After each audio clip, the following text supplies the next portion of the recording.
The absence of the truth. Bullcrap prevails. So here come the truth, jokers. Look at what's been going on. All the people are coming out, the dang Walking Dead. You know, the people who don't pay attention to politics until the election cycle comes around. And they get so emotional. They get all into it, and, you know, they pick their sides and they fight against each other. But in reality, they ain't getting nowhere with it. Yeah. So you're falling for the little racist angle. You're fighting each other. You're ripping up the signs. And, oh yeah, let me go to this. This is something here. How is it that this little fake joker right here comes out and endorses Donald Trump? Now, elections are all about perception. So when you see this guy endorsing Donald Trump, you will say, oh, well, Donald Trump is a racist because he's endorsing Donald Trump. But here's the thing. What is KKK? Well, the KKK was created by the Democrats. The KKK still belongs to the Democrats. So this guy right here knows that if he comes out and throws his support behind Donald Trump, it's going to get the reaction of this. That's the only reason why he's coming out and doing that. Lyndon B. Johnson did the same thing in the 1964 election. He made an ad saying that Barry Goldwater was endorsed by the KKK. But how is he going to say that when the KKK is a democratic entity? They are the prop, and I'm talking about the KKK. The Democrats are the most racist party in history, the only party in American history to kill black people because they wanted them to vote Democrat. Lyndon B. Johnson said, I'll have those N-words voting Democrat for the next 200 years. When he was talking about N-words, he was talking about black people. And black people, they still vote Democrat. So Donald Trump calls for a temporary halt on Muslim immigration from certain Middle Eastern nations until such time as the issues of Islamic terrorism are better understood. And for this, the left, of course, labels him racist and Islamophobic. Well, flash forward to this week, and after relentless Islamist terror throughout Europe, and in particular Germany, the president of Germany's AfD party has also called for a temporary halt on asylum seekers and migrant immigration. America, please take note. Hillary Clinton wants a 500% increase in migrants to the US. Donald Trump, the Republican presidential candidate, is the only person in this two-horse race for the White House who can actually see what's going on and openly speak about it. This is from Breitbart.com. All other sources, of course, below in the description box. The vice president of the right-wing Eurosceptic Alternative for Germany, AfD party, demanded today a temporary end to the granting of asylum to Muslims in Germany, in a clear echo of the policies of Republican presidential nominee Donald Trump. According to Die Welt, Alexander Golland said, "We can no longer afford, for safety reasons, to let more uncontrolled Muslim immigration into Germany." He argued that the right of asylum for Muslims should be suspended immediately until all applicants residing in Germany are registered, monitored, and their applications are processed. We know that it's not all Muslims. We're trying to find out the ones that it is and the ones that it isn't. Seems pretty reasonable. At the beginning of this week of terror, Bavarian Governor Mr. Seehofer also called for an immediate halt to Turkey's EU membership negotiations. He said talks should stop now that Turkey breaks down the rule of law following the failed military coup in Turkey, where the president has had a subsequent authoritarian crackdown. He said Turkey is no longer any kind of democratic state and insisted that unrestricted visa freedom would mean importing Turkish national problems to Germany. The level of terrorist attacks taking place across this continent, in particular France, Germany, and Sweden right now, has become incredibly difficult to keep up with. It's gone from being once or twice per year, which obviously wasn't acceptable anyway, to 2 or 3 every couple of months, and now it's almost daily. Daily in Europe. How could European leaders not have seen this coming? Maybe they did. It's as if Europe is being systematically destabilized. Of course, leftist governments are now being challenged like never before and losing their credibility. Quick! Time to replace our native population by introducing a new welfare-dependent group who will vote for bigger and bigger government. In a video from the rebel media, Lawrence Southern walks around the Calais migrant camp to find only one actual Syrian refugee, just one. Where are you from? Pakistan. Where are you from? Afghanistan. Afghanistan? Yeah. Where are you from? Pakistan. Pakistan? Where are you from? Sudan. Sudan? Where are you from? Sudan. Sudan? Where are you guys from? Where from? Egypt.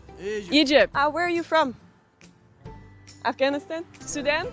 Sudan. Sudan? And yourself? Syria. Syria? Yeah. You're the first Syrian we've met here. This is so exciting, hanging around with a bunch of Sudan guys, because everyone here is from Sudan and Afghanistan. One Syrian refugee we found. I believe European leaders are only too aware that the vast majority of these men are economic migrants. That's the point. The stories we're hearing now about an elderly priest having his throat slit in a church in Normandy, or a suicide bomber blowing himself up in Ansbach, these are the likes of stories we've been hearing for years from war-torn regions of the Middle East. I hate to break it to you, but these atrocities are now the norm across Europe as well. We've entered into a new unprecedented, dangerous era in European history. European leaders who have supported mass, unfiltered immigration of these military-aged, young, strong men with a set of moral codes and ethics and beliefs that are antithetical to those of Western, secular, free, democratic nations. These politicians now have blood on their hands.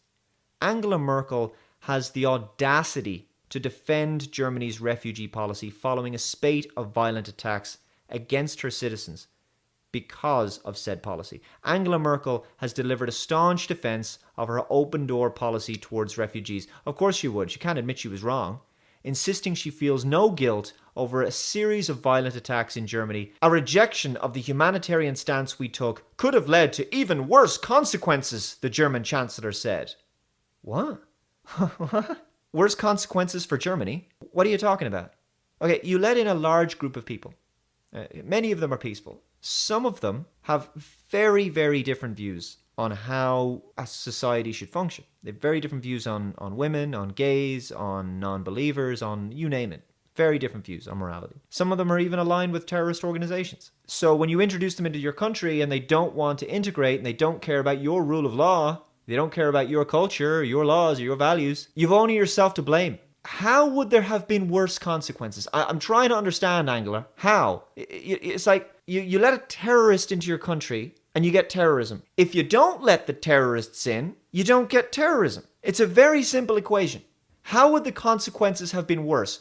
What shit are you talking now? She added that the assailants wanted to undermine our sense of community, our openness, and our willingness to help people in need. We firmly reject this. I'm sorry, but you're not going to stop this with hugs, with cuddles and kisses. It's not going to happen. Okay, you can have peace and love and unity and all those things, but in order to achieve those, you have to be willing to defend them. In order to have those things, you got to defend them. The West wasn't won with hugs and kisses.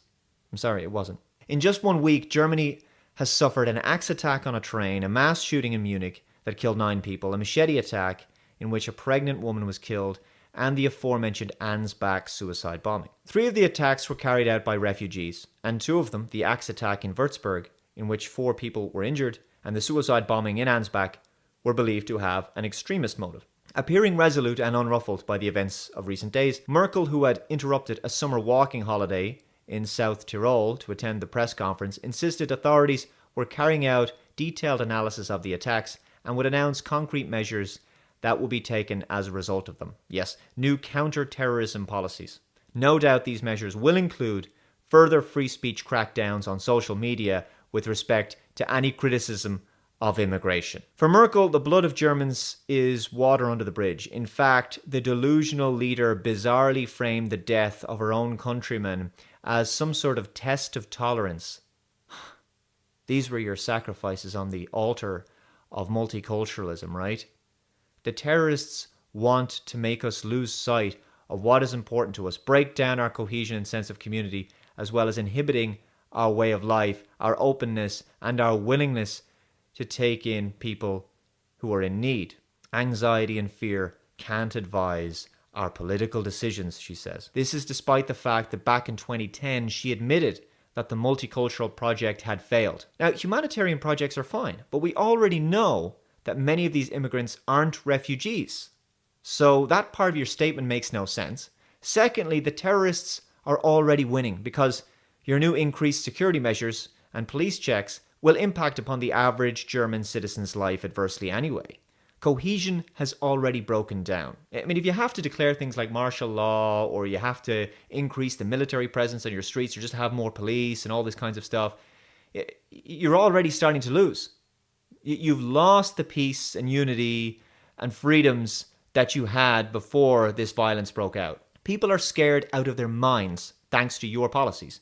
And how dare you say anxiety and fear can't advise our political decisions? Your hands are covered in blood, soaked in the blood of people who no doubt voted for you. There was no necessity to take in these particular murderers behind these attacks. You didn't have to do that.